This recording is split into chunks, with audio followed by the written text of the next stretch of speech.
Hi friends, good morning. எல்லோரும் எப்படி இருக்கீங்க? 2-3 டேஸ் ஆயிடுச்சு நம்ம பேஜில் நான் வீடியோஸ் போட்டு. மார்னிங்கே எழுந்திரிச்ச உடனே காஃபிலாம் குடிச்சிட்டு என் ஹஸ்பண்ட்காக சப்பாத்தி போட ஸ்டார்ட் பண்ணிவிட்டு, சப்பாத்தியும் உருளைக்கிழங்கு குருமா தான் வச்சுருந்தோம். அதுக்கப்புறம் மத்தியான சாப்பாடு டைம் ஆயிடுச்சு. காய் எல்லாமே போட்டு சாம்பார் சாதமாக பண்ணலான்னு எங்கள் மாமியார் சொன்னாங்க. அதை தான் செய்யலான்னு ஸ்டார்ட் பண்ணேன். 2-3 டேஸாக அவங்க கேட்டுட்ருக்காங்க, சாம்பார் சாதம் பண்ணுப்பா அப்படின்னு. பண்ணலாம் அப்படின்னு ஒரு வழியாக ஸ்டார்ட் பண்ணியாச்சு. அன்றைக்கி ஒரு நாள் நான் சாம்பார் சாதம் பண்ணியிருக்கேன், ஆல்ரெடி ஒரு டைம் பண்ணியிருக்கேன். அது நல்லா வந்துச்சு. அதை நம்பி தான் இந்த டைமும் பண்ண ஆரம்பிச்சிட்டேன். நம்ம சாம்பாருக்கு நார்மலாக போடுற மாதிரியே மிளகா பொடி, அது மாதிரி சாம்பார் பொடியும், உப்பு, மஞ்சத்தூள் இதெல்லாம் போட்டு தான் ஸ்டார்ட் பண்ணது.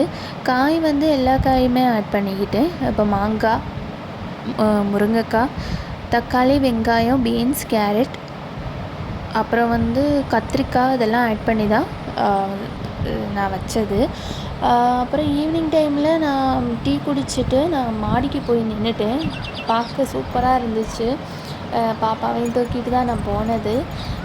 இந்த கிளியோட சவுண்டு மட்டும் கேளுங்களேன், அவ்வளோ அழகாக இருந்துச்சு. நெக்ஸ்ட் வீடியோவில் பார்ப்போம் ஃப்ரெண்ட்ஸ். ஓகே, பாய்.